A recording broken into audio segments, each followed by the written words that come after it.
Halo teman-teman, para pendengar Simak Suara. Ini adalah kelanjutan kisah dari cerita Ayano Kouji. Selamat mendengarkan. Part 5, 20 Desember 2010. Dear Diary, rasanya tidak sabar untuk menunggu Natal yang akan segera datang nih. Hari ini tidak ada kejadian berarti. Aku juga bingung mau menceritakan apa padamu ya, Diary. Baiklah, begini saja. Rasanya sudah lama sekali tidak bercerita hal-hal yang menyangkut mereka ya. Bagaimana kalau hari ini aku bercerita pengalaman pertamaku, benar-benar pengalaman pertamaku untuk hal-hal seperti ini. Aku mengingatnya dengan samar-samar untuk detailnya, tapi aku masih mengingat makhluk yang kutemui dan kata-kata yang waktu itu kukatakan padanya. Waktu itu, kalau tidak salah, aku baru kelas 4 SD. Dan mama sedang di rumah sakit untuk segera melahirkan adikku. Benar, aku ingat. Itu adalah hari kelahiran adikku. Jadi pada hari itu, papa menjemputku pulang dari SD dan segera menuju ke rumah sakit. Hari itu adalah pertama kalinya aku masuk ke rumah sakit yang begitu besar. Dulu belum ada mall atau semacamnya, dan keluarga aku selalu berlibur di taman atau bermotor ke berbagai tempat. Jadi aku ingat kalau waktu itu bagiku masuk ke bangunan yang begitu megah adalah pertama kalinya bagiku. Aku tidak ingat permainan apa saja yang aku lakukan sehingga mencapai malam. Waktu itu, papa mendatangiku dan berkata, "Sebentar lagi adikmu akan lahir loh. Doakan mama ya," kata papa. Aku sangat gembira mendengar kalau aku akan mendapatkan adik. Sepertinya bagaikan mendapat suatu hadiah yang sangat aku nanti-nantikan deh. Hal kemudian yang aku ingat adalah ketika papa dipanggil masuk oleh dokter dan tidak lama keluar dengan muka yang sedih. Aku tidak begitu ingat apa yang papa katakan waktu itu, yang pasti ada sesuatu masalah dengan mama dan adik kecilku. Aku diajak masuk ke ruangan di samping ruangan tempat mama sedang berada di tempat orang-orang yang memakai penutup muka dan penutup kepala. Yang belakangan baru aku tahu kalau itu adalah baju untuk tenaga medis. Aku melihat ada seorang bayi yang ada di samping mama. Anak itu agak transparan. Dan di atas bayi itu ada sesuatu yang sedang mencekik bayi itu. Awalnya aku menganggap itu adalah anak kecil dengan muka terjelek yang pernah aku lihat. Dengan rambutnya yang seperti habis terbakar dan dengan kulit berwarna merah seperti kulit yang terkelupas dan menunjukkan daging di bawah kulit itu. Makhluk merah itu menyadari kalau aku melihat dia. Atau kalau sekarang aku katakan dia tahu aku bisa melihat dia. Makhluk itu menghentikan cekikannya dan turun dari ranjang mamaku kemudian berhenti di depanku. Di seberang kaca yang memisahkan ruanganku dengan ruangan mama. Dia cuma berkata dua kata dan diulang-ulang dengan ekspresi menyeringai yang aneh. Mata makhluk itu seperti ditarik keluar separuh sehingga terlihat urat dan daging menyembul di samping rongga matanya. Hidungnya seperti hidung binatang, mungkin hidung kambing atau semacamnya, dan mulutnya buruk sekali. Giginya tajam namun tidak beraturan. Seperti ada gigi yang tumbuh di gigi lainnya atau ada gigi yang tumbuh menembus pipi dan bibir bawahnya. Pokoknya menjijikan, ditambah dengan kulit merahnya mengelupas. Dua kata yang disebut berulang-ulang oleh makhluk itu kepadaku adalah, "Kamu lihat." apapun yang aku tanyakan pada makhluk itu, dijawabnya dengan dua kata itu. Sampai-sampai aku mengira kalau dia hanya bisa bicara dua kata itu aja. "Kamu lihat." Sampai akhirnya aku bertanya pada makhluk itu, "Kamu apakan bayi itu? Itu adikku kan? Jangan ganggu mamaku." Pada saat aku bicara begitu, dia menyeringai. Giginya jelek sekali. Pokoknya kamu tidak akan mau tahu deh. Dan dia masih menyelinginya dengan kata-kata, "Kamu lihat." Kemudian dia tertawa histeris sangat kencang sekali.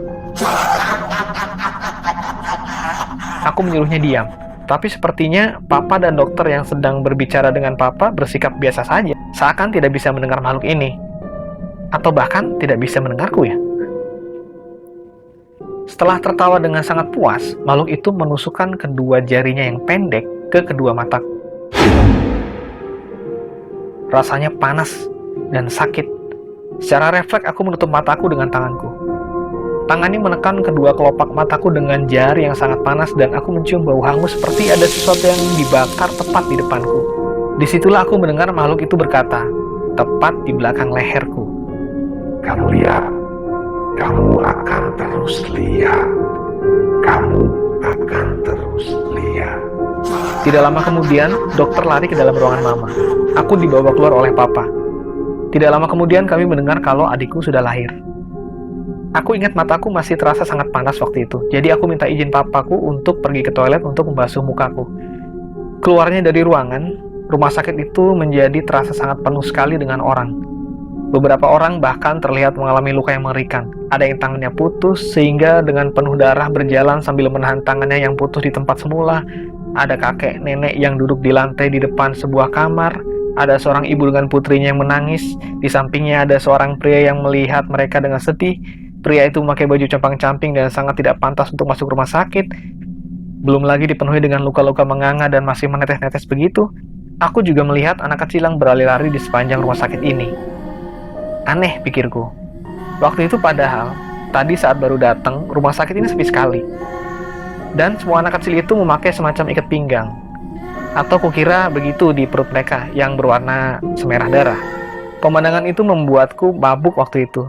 Sehingga badanku terasa lemas sekali. Seingatku, aku akhirnya memutuskan untuk kembali saja ke ruangan mama. Di situ papa sudah menungguku dan segera menggendongku untuk melihat adikku yang baru lahir.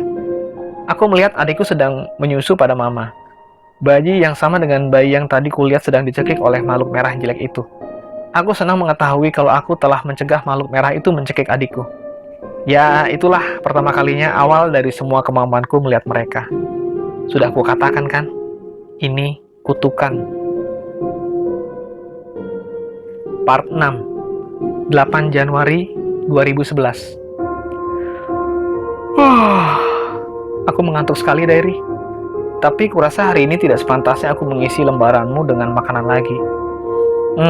Bagaimana kalau aku akan menceritakan lagi pengalamanku dulu yang seram? Soalnya sudah lama dari terakhir aku menceritakan soal ini kan?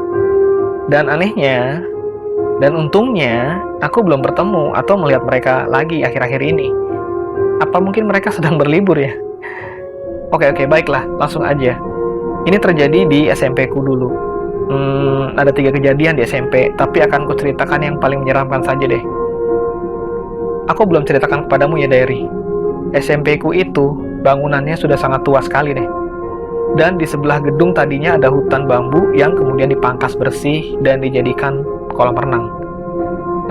Ada sedikit cerita juga mengenai kolam renang itu, tapi tidak terlalu menyeramkan.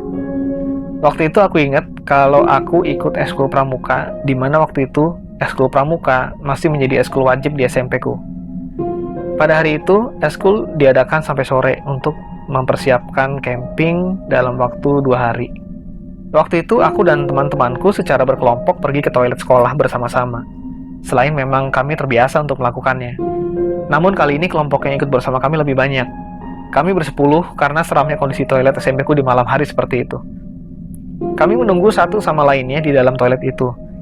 Sewaktu aku sudah selesai dan bersama 4 temanku yang sudah selesai juga, kami menunggu 5 orang lagi yang masih berada di dalam toilet sampai selesai. Lalu kami mendengar suara ketukan 3 kali dari toilet yang paling ujung. Awalnya kami tidak terlalu memperhatikan, tapi ketukan itu terjadi lagi. Temanku Sylvia berteriak pada cewek yang berada di dalam toilet itu untuk bertanya, Wati, lu butuh tisu? Apaan? Gue gak perlu tisu, gue bawa kok. Emang kenapa? Sylvia menjawab lagi, Oh, gue kira lu butuh tisu karena lu kasih kode-kode ketuk-ketuk pintu toilet. tapi Wati yang berada di dalam toilet malah menegur Sylvia. Lu jangan nakutin gue, Sil. Mana ada gue ketuk-ketuk pintu. Sylvia balas menegur. Lu yang jangan nakut-nakutin kita semua. Orang gue sama anak-anak denger kok. Segera setelah Sylvia selesai mengatakan itu, tiba-tiba ketukan datang bukan hanya dari pintu toilet yang berada di paling ujung saja, tapi berurutan, mulai dari yang paling ujung sebanyak 3 kali, kemudian berpindah ke sebelahnya sebanyak 3 kali, dan selanjutnya sampai ketukan 3 kali itu berhenti di toilet yang berada pas di depan kami. Pada saat itu, aku sudah tidak tahu ada yang tidak beres dengan ini. Pada saat itulah, ketukan itu lebih tepatnya seperti orang yang sedang memukul pintu toilet secara bersamaan berirama 3 kali. Gedorannya sangat kencang, sehingga seakan-akan memenuhi seluruh isi toilet ini. Kami semua berteriak. Ini terlalu menakutkan bahkan bagiku. Semua cewek yang berada di dalam toilet itu berhamburan keluar dan tanpa berkata apa-apa lagi, kami semua kabur dari toilet itu. Waktu itu aku adalah orang yang lemah dalam hal olahraga, jadi aku berada paling belakang dari 10 orang yang berlari di depanku. Kami berlari sampai mencapai ke kelas kami. Waktu itu kami semua hanya berpikir untuk segera mengambil tas kami dan pergi pulang sesegera mungkin. Tapi yang jadi masalahnya adalah ruangan kelas dalam keadaan gelap gulita. Listriknya sudah diturunkan semenjak kegiatan pramuka dibubarkan tadi. Tapi kami harus mengambil tas kami untuk bisa pulang. Sylvie yang kebetulan waktu itu adalah ketua kelas memberanikan diri untuk mengintip ke ruangan kelas ini. Kemudian aku melihat dia tersandung dan menarik cewek di belakangnya, dan kemudian cewek itu menarik temannya lagi, sampai akhirnya aku juga ikut ditarik oleh cewek di depanku sampai kami semuanya masuk ke kelas itu. Aduh, kenapa lo narik gue sih, Sil? Tegur salah satu cewek yang bersama kami. Aku lupa siapa yang bicara saat itu. Enak aja, gue gak narik lu. Lagian ada yang dorong gue tadi. Tuduh Sylvia seperti itu. Gue gak dorong lu kok. Kata cewek tadi. Satu persatu, cewek-cewek yang lain berkata kalau tangan mereka juga ditarik cewek di depan mereka. Sedangkan semuanya menyangkal kalau menarik tangan cewek di belakang mereka. Sudahlah, udah cukup. Semuanya diam dulu. Lebih baik kita ambil tas dulu, kemudian pulang. Besok aja kita bicarakan lagi. Semuanya setuju dengan usul Sylvia. Semuanya dari kami akhirnya masing-masing berjalan dan mengambil tas. Terdengar lagi ketukan 3 kali yang berasal dari jendela kelas kami. Semua dari kami berbalik dan melihat ke arah jendela. Terlihat ada bayangan tangan yang sedang mengetuk jendela. Sylvia dengan cepat beralih keluar kelas. Siapa tuh? Teriaknya hendak menangkap siapapun yang dianggap telah menjahili kami. Tapi dia tidak menemukan siapa-siapa di lorong sekolah yang sepi itu. Kemudian secara serentak dan bergemuruh, seluruh meja kayu di kelas kami seperti dipukul dengan keras, mengikuti irama 3 kali ketukan berulang-ulang. Tanpa memikirkan hal lainnya, kami segera lari pontang-panting dari situ. Aku memaksa diriku lari secepatnya walaupun waktu itu aku sangat payah dalam hal yang namanya olahraga. Aku merasakan sesuatu sewaktu berlari. Sesuatu memegang tasku sehingga terasa sangat berat. Dengar, lihat, jatuh. Aku mendengar kata-kata itu seakan seorang berbicara tepat di belakangku. Bulu kuduku berdiri. Secara insting, aku sangat ingin menengok ke belakang. Seperti ada tarikan kuat untuk itu. Aku berusaha sekuatnya untuk tidak melakukan itu dan memaksa langkahku untuk mengejar teman-temanku, sementara tasku terasa semakin berat. Entah seberapa lama waktu berlalu, aku tidak ingat, tapi rasanya lama sekali untuk menuju gerbang depan yang bahkan tidak sampai 3 meter dari ruang kelas kami itu. Tapi rasanya jauh sekali dan sangat berat. Baru sampai di bawah terang lampu yang menyinari gerbang sekolah kami, aku merasa beban yang menahan tasku tadi hilang. Beratnya kembali seperti semula. Kami begitu ketakutan, sampai berada di luar gerbang pun kami tidak berani melihat kembali ke arah sekolah kami. Dan kami semua berjalan dalam diam sampai ke depan sebuah plaza yang masih ramai dengan orang saat itu. Aku merasa sesuatu yang hilang. Sil, tadi perasaan ada anak yang pakai bando putih ikut sama-sama kita deh. Tanyaku pada Sylvie. Hah? Maksud lo? Pas kita lari dari toilet, perasaan ada yang pakai bando putih lari di depan aku. Aku ingat jelas, karena anak itu lari tepat di depanku. Dan selalu berada di depanku sampai kita masuk dalam kelas. Setelah itu, aku tidak terlalu perhatikannya, dan sekarang aku baru teringat akan anak itu setelah kita ngumpul lagi. Lu ngomong apa sih? Desak Sylvie lagi. Aku menatap dia heran. Apa sih susahnya dimengerti dengan anak bando putih itu? Aku bertanya lagi. Iya, anak bando putih. Aku nggak lihat tadi dia siapa, tapi dia kan ikut kita tadi. Tapi sekarang nggak ada. Sylvia menatapku seakan-akan aku orang aneh. Lalu menggapai tasnya dan mencari-cari sesuatu di dalamnya. Sebuah cermin. Kemudian dia mengangkat cermin itu di depan wajahku. Aku lupa, aku juga pakai bando putih. Lalu aku tersadar sesuatu yang mengerikan. Kamu tahu, Dairi? Aku sadar, waktu kita masuk toilet, kan hanya bersepuluh saja seharusnya. Part 7, 10 Januari 2011. Tidak ada sesuatu spesial yang terjadi hari ini. Hari ini terasa lamban dan membosankan saja. Oke, kalau begitu, sesuai janjiku, aku akan menceritakan pengalamanku ketika jurit malam ya, Dairi. Kamu belum merasa takut dengan cerita-cerita pengalamanku kan? Setidaknya kamu senang karena tidak merasakan langsung. Jadi biar ku mulai saja ya ceritanya. Setelah kejadian yang terjadi pada saat malam di SMP yang kemarin lusa aku tuliskan itu, kami pun berangkat untuk berkemah di perkemahan pramuka di Cibubur. Kami tiba sekitar jam 10 pagi, dan tidak ada sesuatu yang spesial terjadi sampai malam hari datang. Hal-hal normal seperti layaknya perkemahan. Kamu tahu Derry, seperti permainan dan bonding. Nah, seperti itulah, aku bahkan tidak terlalu ingat lagi apa saja yang kami lakukan. Saat malam itulah baru terjadi sesuatu yang lebih membekas di ingatanku, yaitu saatnya keberanian atau jurit malam. Dan tidak berbeda dengan jurit malam yang diceritakan pada cerita-cerita hantu, kami tidak akan melewati hutan atau kuburan atau semacamnya. Dan tidak ada guru atau kakak kelas yang menakut-nakuti kami. Hanya berjalan mengikuti alur dari lapangan jurit malam yang berbentuk jalur setapak yang di sebelah kanan dan kirinya pepohonan jarang dan ilalang yang cukup tinggi. Kami hanya perlu mengambil lilin dari satu pos ke pos lain, mengikuti jalur melingkar hingga sampai kembali ke tempat kami berkemah. Simpel pikirku saat itu. Tidak terlalu parah pikirku, apalagi cahaya bulan purnama sangat terang di atas langit. Hal yang sedikit membuat temanku jengah adalah larangan untuk membawa senter. Kami hanya dibekali dengan korek api sebanyak 1 kotak untuk jaga-jaga kalau lilin kami mati. Jalanan yang harus kami tempuh agak jauh untuk ukuran anak SMP. Aku lupa panjang tepatnya berapa, tapi kalau tidak salah ada pembina yang mengatakan luasnya kurang lebih seluas lapangan bola, dan areal itu memang sering digunakan untuk melakukan jurit malam oleh para pramuka yang berkemah. Sekolah kami sengaja mengambil waktu di luar musim perkemahan, karena itu kami bisa dengan bebas untuk menggunakan lapangan itu.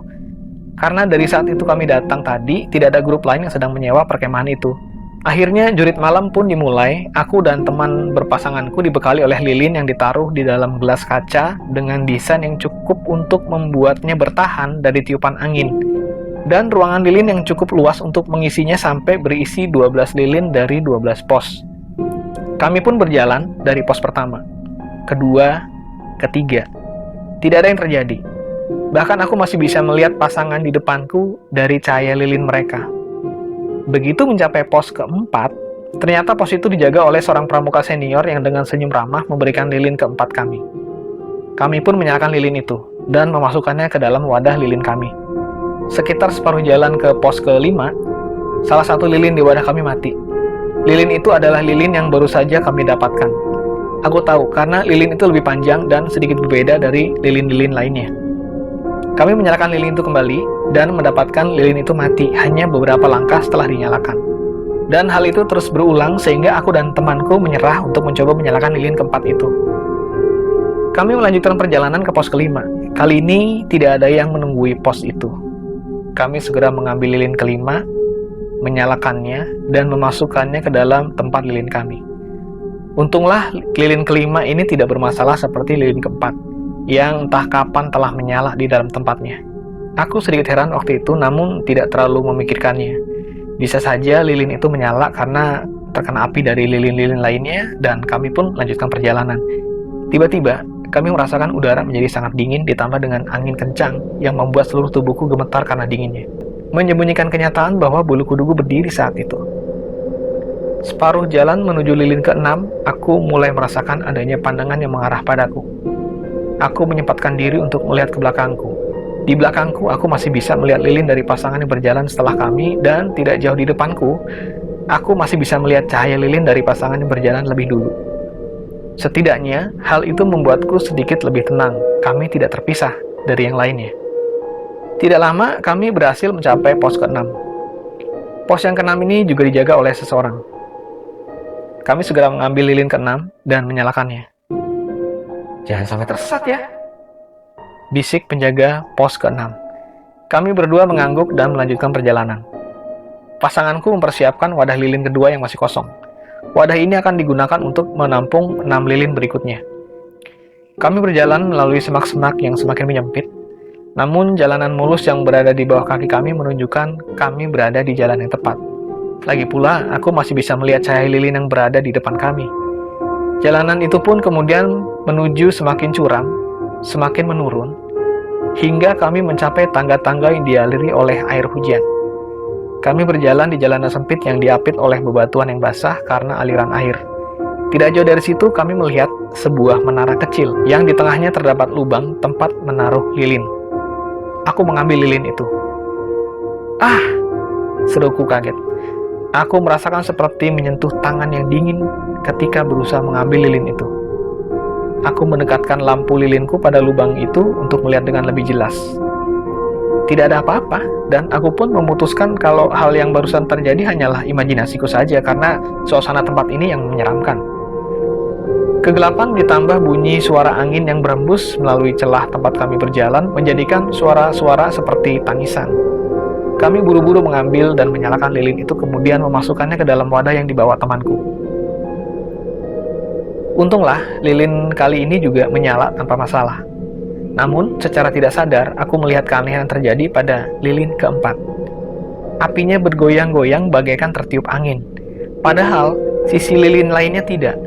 Dan wadah itu dibuat sedemikian rupa sehingga angin tidak dapat masuk ke dalam, namun masih bisa mendapatkan cukup asupan oksigen untuk membuat api tetap nyala. Kemudian lilin itu mati sekejap, dan kemudian hidup lagi. Di saat itu aku melihat bayangan seseorang berdiri di jalan di depan kami. Sebelum angin kencang dan dingin menerpa tempat itu, membuatku dan teman berpasanganku menutup mata dan memeluk badan kami karena dinginnya. Ketika aku membuka mataku, bayangan itu lenyap. Sepertinya yang kulihat tadi itu adalah bayangan sebuah menara kecil seperti pos ketujuh ini. Karena hari semakin malam dan kami takut tertinggal jauh dari pasangan di depan kami, maka kami pun melanjutkan perjalanan kami. Aku bersyukur karena setelahnya jalanan semakin menanjak sehingga kami keluar dari celah sempit ini. Tapi jalur selanjutnya adalah barisan pepohonan yang panjang dan jalan yang sangat gelap. Hei! Aku bicara pada teman pasanganku saat itu. Ayo lebih cepat yuk. Aku sudah kangen pada tidur nih. Bujukku sembari sedikit berkelakar agar tidak terlihat takut. Temanku setuju dan kami mempercepat jalan kami. Dari sudut mataku aku melihat seperti sesuatu bergoyang-goyang di ranting pohon di sisi kiri dan kanan kami. Namun ketika aku menengok, tidak ada apapun kecuali pepohonan yang terlihat sama satu sama lainnya. Aku melanjutkan kembali perjalananku. Kali ini, perasaan bahwa sesuatu yang bergoyang-goyang di atas ranting itu semakin jelas. Aku berusaha melihat dari sudut mataku tanpa menengok langsung ke pepohonan tersebut. Kaki. Sepasang kaki bergoyang-goyang dan menjuntai turun dari pepohonan itu. Aku tidak bisa melihat bagian atas dari sepasang kaki itu tanpa menengokkan kepalaku. Kemudian aku melihat ke sisi satunya dan melihat hal yang sama. Sepasang kaki putih kebiruan yang menjuntai turun di ranting pohon. Seakan ada seseorang sedang duduk di atasnya. Bersambung besok ya, Diary. Sudah malam sekali nih. Aku sudah mengantuk. Tenang, aku masih ngejelas ceritanya kok. Besok pasti aku lanjutkan ya. Part 8 11 Januari 2011. Iya, aku tahu. Kita lanjutkan cerita kemarin ya. Aku melihat ke sisi satunya dan melihat hal yang sama, yaitu sepasang kaki putih kebiruan yang menjuntai turun di ranting pohon. Seakan seseorang sedang duduk di atasnya. Aku menggenggam tangan pasanganku dan berjalan lebih cepat lagi. Aku mendengar suara dari belakangku. Suara yang kupikir seperti suara seseorang sedang berusaha turun dari atas pohon. Awalnya aku hanya mendengar 2 suara, hingga semakin banyak. Seakan-akan sesuatu yang duduk di atas pohon itu, apapun itu, sedang berusaha turun. Turun dari semua pohon secara bersamaan dengan bunyi yang semakin bergemuruh. Temanku juga mengimbangi langkahnya bersamaan denganku. Kami terus berjalan dengan cepat, bahkan hampir setengah berlari hingga mencapai pos yang ke-8. Kami tidak berhenti. Namun dengan cepat, aku menyambar lilin yang ditaruh di atas meja kecil yang berbentuk seperti altar. Aku menyalakan lilin ke-8 dengan susah payah, karena melakukannya sambil berjalan. Untunglah aku berhasil dan kemudian meletakkan lilin itu ke dalam wadah temanku. Kami terengah-engah, namun aku tidak berhenti karena perasaan diikuti yang masih kurasakan itu sampai dengan sekarang. Aku tidak ingat kapan aku sampai di pos ke-9. Sebuah rumah petani tua yang dengan lilin yang diletakkan di undakan tangga di depan rumah itu. Aku menyuruh temanku untuk menunggu, sedangkan aku menaiki tangga pendek itu dengan cepat dan mengambil lilin yang tergeletak di sana. Kurasakan adanya pandangan yang mengarah padaku. Aku menengok ke temanku, namun dia sedang melihat sekeliling sambil memeluk badannya yang kedinginan. Aku pun mulai merasa kedinginan sampai aku melakukan kesalahan dengan melihat ke celah pintu yang terbuka sedikit di depanku. Sepasang mata melihatku dengan tajam. Sepasang mata yang menatapku tanpa ada emosi. Aku merasakan keringat dingin mulai mengalir di pipiku. Dan jantungku berdebar dengan sangat kencang. Darah mulai tidak mengalir ke wajahku, dan aku merasakan adanya rasa ancaman yang membuat perasaanku sangat tidak enak. Kupaksakan kakiku yang seakan menempel pada lantai kayu untuk bergerak. Aku melangkah secepat yang kubisa untuk menuruni tangga kayu itu, sambil menggenggam erat lilin ke-8 dan sedikit tersandung ketika turun. Seakan ada sesuatu yang menghalangi atau memegangi pergelangan kakiku. Aku tidak memperdulikannya dan segera menyambar tangan temanku, beranjak pergi dari situ. Kali ini aku menyadari bahwa bulu kuduku berdiri penuh saat ini, dan instingku merasakan bahwa aku merasa seperti berada di suatu tempat yang membuatku terasa seperti dikurung. Terlepas dari jalanan luas yang terhampar di depan kami dan cahaya lilin yang berada di depanku, aku merasa seperti terkucil dan terkurung, atau lebih tepatnya, terkepung. Aku tidak peduli hal lainnya selain berusaha menyelesaikan julid malam ini secepat mungkin. Untungnya temanku juga setuju denganku, karena dia tidak memberikan protes apa-apa selama aku menariknya berlari di sepanjang jalan sampai ke pos 10. Pos ke-10 berada di pangkal sebuah jembatan batu yang luas yang terbentang di antara kali dengan air yang mengalir deras. Dan berbentuk seperti patung dengan lilin-lilin diletakkan di tangannya. Di seberang pos itu, dengan jarak sekitar 1 km, aku melihat cahaya lilin menyinari sesuatu dengan bentuk yang hampir sama dengan patung pos ke-10 ini. Kemudian, cahaya lilin di depanku ini pergi menjauh, menyusuri jalan selanjutnya. Pos ke-10 dan ke-11 ada di kedua pangkal jembatan ini rupanya. Begitu pikirku saat itu. Aku berterima kasih untuk itu. Setidaknya hanya selangkah lagi sampai ini semua selesai. Aku segera mengambil lilin ke-10 dan bergerak menyeberangi jembatan dengan cepat. Aku kembali tidak sengaja melihat api dari lilin ke-4 yang berada di dalam wadahku tadi kembali bergoyang-goyang dengan kencang, seakan tertiup oleh angin. Setelah melihat kaki yang bergoyang dari atas ranting pepohonan, kali ini aku melihat tangan. Banyak sekali tangan yang memegang samping jembatan batu itu, seakan hendak memanjat. Oke, kali ini aku sudah tidak bisa lagi menahan rasa takutku dan memaksa temanku berlari menyeberangi jembatan itu. Bunyi kecipak air dan suara deras besi dari pinggiran jembatan berbunyi dengan ramai di belakangku. Aku semakin mempercepat lariku. Aku melihat pos ke-11 yang berbentuk patung, yang berbentuk sama seperti pos sebelumnya. Hanya kali ini, aku baru bisa melihat bentuk patung itu dengan lebih jelas. Patung itu memiliki kesamaan dengan patung di pos ke-10 dengan hidung panjang, mata merah, dan rambut yang sedikit diikat ke atas. Namun bedanya, patung pertama berperut buncit, sedangkan patung ini tidak buncit, tapi memiliki 2 gigi depan seperti gigi kelinci dengan senyum yang mengerikan. Aku menyambar lilin yang berada di tangan patung itu. Sesuatu menggenggam pergelangan tanganku, namun aku segera menyentaknya dan berlari. Belakangan aku melihat luka di pergelangan tanganku seperti genggaman sebuah tangan dengan jari yang sangat panjang. Dengan terengah-engah aku melanjutkan perjalanan yang semakin sempit. Pada titik itu, aku benar-benar sudah sangat kehabisan nafas.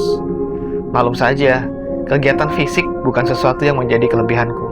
Malahan sebaliknya aku sangat payah dalam hal olahraga atau hal lainnya yang menuntut fisik. Tapi aku rasa waktu itu rasa takut mengalahkan rasa lelahku.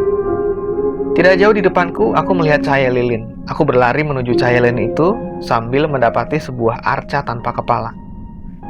Di depan arca itu terdapat banyak sekali lilin, baik yang terpasang di dalam tempat-tempat lilin maupun yang tergeletak di meja kecil di depannya. Semua lilin yang terpasang di tempatnya dalam keadaan mati, Mungkin karena angin yang berhembus sangat kencang di tempat ini. Satu-satunya lilin yang menyala adalah lilin yang berada di meja tempat lilin lainnya berserakan. Lilin yang terletak pada wadah yang sama seperti lilin pada wadah kami. Seseorang telah meletakkannya di situ. Pikirku seperti itu. Aku mendekati wadah lilin itu dan mendapati sedikit keanehan. Wadah lilin itu juga memiliki satu lilin dengan bentuk aneh yang mati. Lilin keempat yang juga terdapat pada wadah milikku. Secara refleks, aku melihat ke dalam wadahku sendiri dan mendapati lilin keempat milikku juga mati. Baru saja aku hendak memikirkan atas keanehan ini ketika lilin keempat milikku tiba-tiba menyala. Menyala bukan karena tersambar api dari lilin lainnya, melainkan menyala seakan-akan api itu keluar dari dalam lilin itu. Bersamaan dengan itu, lilin keempat di wadah depanku juga menyala. Satu persatu, lilin-lilin yang terletak di tempatnya juga menyala. Api dari lilin-lilin itu menari-nari yang entah mengapa membuat perasaanku sangat tidak enak.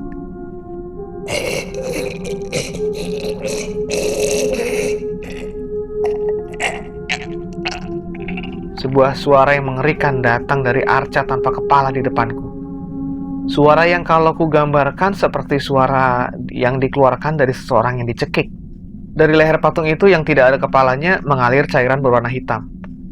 Aku tidak perlu melihat kelanjutannya karena aku menyambar lilin yang tergeletak di meja dan menyambar tangan temanku yang juga membeku di sampingku. Aku mengira bahwa dia juga sama ketakutannya seperti aku. Aku segera berlari bersamanya. Aku tidak peduli rasa terbakar di paru-paruku yang memberontak.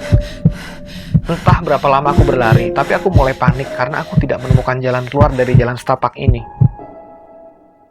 Dengan keadaan ketakutan dan panik, aku berdoa, memohon kepada Tuhan dengan desperate. Hingga pada suatu titik aku bisa melihat cahaya dari kejauhan. Aku berusaha tidak memperdulikan rasa lelahku dan menarik temanku menuju cahaya itu. Dan aku bisa melihat areal terbuka yang adalah lapangan tempat kami berkumpul tadi. Aku segera berlari ke arah bukaan semak-semak yang mengelilingi kami. Wadah lilin temanku terjatuh ketika kami sampai di ujung semak-semak itu. Aku tidak menunggunya dan hanya berkata, Ayo cepat. Ayo cepat. Tinggalkan saja. Kita hampir sampai. Dan aku meninggalkannya karena dia berusaha memungut lampu lilin itu. Aku berpikir, tidak apalah, toh sudah dekat dengan jalan keluar. Seketika aku keluar dari semak-semak itu, seorang pembina melihatku. Dia sedang memegang senter bersama dengan beberapa senior dan pembina lainnya. Dia berteriak, Itu dia, ketemu. seru pembina itu sambil berlari ke arahku. Dalam sekejap banyak orang mengelilingiku, beberapa menyelimutiku dengan jaketnya karena melihatku menggigil. Salah seorang pembina itu bertanya padaku, Kamu dari mana saja? Bagaimana mungkin kamu bisa tersesat? aku keheranan dan menanyakannya, aku hanya mengikuti jalur yang sesuai dengan jurit malam itu. Pembina itu juga berkata lagi, Tidak mungkin. Kau tahu jam berapa ini? Sekarang jam 2 pagi. Sudah 5 jam kami mencari-cari kamu. Karena kamu tidak kembali juga setelah semua kelompok lain sudah kembali. Aku berkata kalau aku tidak tahu, dan sepanjang perjalanan aku juga bersama teman pasanganku mengikuti cahaya lilin di depan kami. Pembina itu melihatku dengan heran. Kamu meninggalkannya setelah pos keempat. Dia kembali dan terus bersama kami dari tadi. Katanya dia baru meleng sebentar, tahu-tahu kamu menghilang sendirian. Aku hanya mengambil lilin dari penjaga pos keempat kok. Bantahku ketika mendengar aku meninggalkannya sendirian. Pembina itu mengernyitkan dahinya. Tidak ada yang menjaga pos. Semua pos bentuknya seperti pos 1 sampai 3 kok. Cuma bangku kecil dengan bendera yang diikatkan dengan tongkat pramuka. Setelah itu, pikiranku seakan kosong, dan darah seperti berhenti dari badanku. Sepertinya aku pingsan. Entahlah, aku tidak ingat lagi. Ya, kau tahu Diary, waktu itu aku benar-benar serasa mau mengompol mendengarnya. Aku tidak tahu apa yang terjadi waktu itu padaku, dan baru padamu saja aku menceritakan hal ini.